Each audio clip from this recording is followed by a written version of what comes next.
Radio city podcast. Of lately Hindi फिल्मों में ऐसे कई फीमेल कैरेक्टर्स आए हैं जो रेवोल्यूशनरी या कहे तो क्रांतिकारी फीमेल कैरेक्टर्स है। क्रांतिकारी यानी सिर्फ आजादी की लड़ाई लड़ने वाली क्रांतिकारी नहीं, बल्कि विमेन एम्पावरमेंट पे बात करने वाली कैरेक्टर्स, जैसे कि पीकू फिल्म का दीपिका पादुकोण का कैरेक्टर पीकू, या फिर अपने हनीमून पर अकेले जाने वाली क्वीन फिल्म की रानी, कहानी फिल्म की विद्या या गली बॉय की सफीना फिरदौसी। पर ये सब तो अभी के रेवोल्यूशनरी फीमेल कैरेक्टर्स है।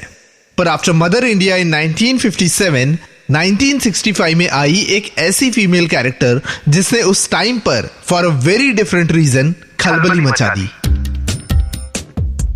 1965 की इस फिल्म को करने वाली थी एक्टर वहीदा रहमान। वहीदा रहमान जी ने इससे पहले गुरुदत्त जी की प्यासा और कागज के फूल में एक्टिंग करके ऑलरेडी अपने एक्टिंग का लोहा मनवा लिया था।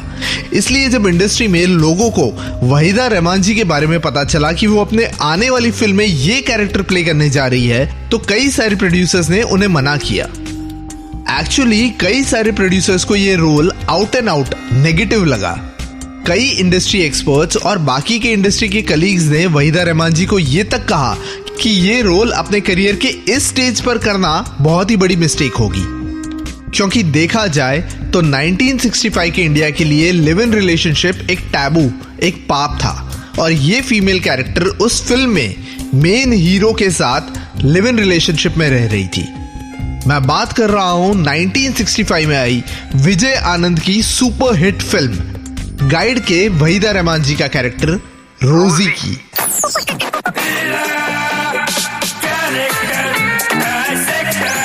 Character dissector with Atiq. Guide film दो भाषा में एक साथ बन रही थी, जहां हिंदी फिल्म को डायरेक्ट कर रहे थे देवानंद जी के भाई विजय आनंद और इंग्लिश गाइड को डायरेक्ट कर रहे थे टैड डैनियल्सकी। ऐसे तो दोनों फिल्म में देवानंद और वहीदा रहमान जी ही थे, पर देखा जाए तो हिंदी गाइड की रोजी का कैरेक्टर को हिंदी ऑडियंस के लिए थोड़ा सा सॉफ्ट कर दिया गया था। गाइड फिल्म की रोजी पैदा होती है एक नाचने वाले घराने में, जहां उसे भी नाचने गाने का शौक है। पर रोजी की मां उसे समझाती है कि वो किसी शरीफ इंसान के घर शादी कर ले, ताकि वो इस दुनिया से निकल जाए और फिर जो चाहे वो कर सकती है।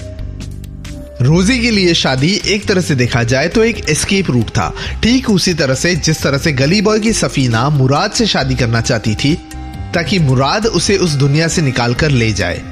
पर जब रोजी को पता चलता है कि शादी से उसकी लाइफ में कुछ बदला नहीं है, बस एक जेल से वो दूसरे जेल में गई है, तब वो ऐसा कुछ करती है जो उस टाइम पर कोई भी औरत करने का सोच भी नहीं सकती थी।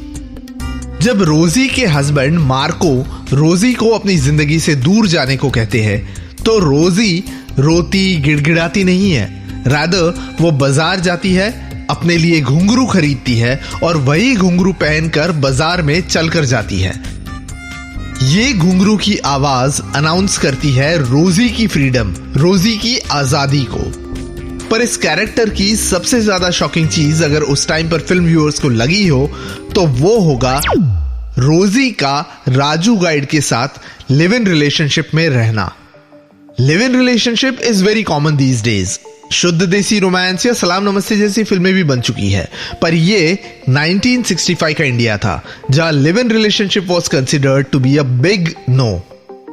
इंग्लिश में बनी गाइड में तो एक सीन भी था जहां Raju and Rosie were shown to be sleeping together, जो हिंदी फिल्म ऑडियंस के लिए कट कर दिया गया था। पर गाइड की रोजी का कैरेक्टर जिस वजह से इतना ज्यादा पॉपुलर या कहे तो कंट्रोवर्शियल रहा है, वॉज क्योंकि she celebrated her separation from her husband. अपने हस्बैंड से अलग होने पर रोजी लिटरली सेलिब्रेट करती है विथ आज फिर जीने की तमन्ना है। शैलेंद्र द्वारा लिखा और लता मंगेशकर जी द्वारा गाया ये गाना पूरा का पूरा डायसेक्शन है रोजी के कैरेक्टर का। कांटों से खींच के ये आंचल, तोड़ के बंधन बांधी पायल। पर अगर आप रोजी के कैरेक्टर का ध्यान से डायसेक्शन करें तो आपको कुछ नया ही जानने मिलेगा। रोजी अपने मां से दूर जाना चाहती थी, क्योंकि उसकी मां उसे कुछ करने से रोक रही थी, जो देखा जाए तो प्रैक्टिकली सही भी था। रोजी की शादी होती है मार्को से, और मार्को उसे कुछ करने से रोकता है, जो देखा जाए तो अगेन प्रैक्टिकली सही ही था। आगे चल के रोजी राजू गाइड से भी दूर हो जाती है। मुझे पता नहीं क्यों ये लगता है कि रोजी was a rebel without a cause. रोजी को बस वो सारी चीजों के खिलाफ होना होता था जो लोग उसे ना करने को बोलते थे, without even thinking about it कि वो सही है या गलत। वो होता है ना कि अगर कोई छोटे बच्चे को कुछ ना करने को कहोगे तो वो बच्चा सबसे पहले वही चीज करेगा, कुछ ऐसा ही। रोजी को बस वही करना था जिस चीज को करने से उसके आसपास के लोग उसे मना करते थे। फिल्म लवर्स कितना भी कह ले कि रोजी वॉज अ रेवोल्यूशनरी कैरेक्टर, एक ऐसी कैरेक्टर जिसने सब कुछ बदल के रख दिया, पर पर्सनली स्पीकिंग मेरे हिसाब से रोजी वॉज अ कंफ्यूज्ड कैरेक्टर। उसे खुद पता नहीं था कि जीवन में उसे क्या चाहिए, उसे खुद पता नहीं था कि जीवन में क्या सच है क्या झूठ। शायद इसलिए फिल्म के लिरिसिस्ट शैलेंद्र ने रोजी के लिए लिखा हो, आज फिर जीने की तमन्ना है, आज फिर जीने की तमन्ना है, आज फिर मरने का इरादा है, मरने का इरादा है।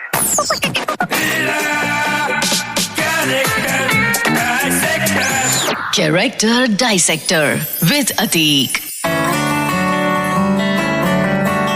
Radio city podcast. इस पॉडकास्ट का फीडबैक देने के लिए मेल करें podcast@myradiocity.com।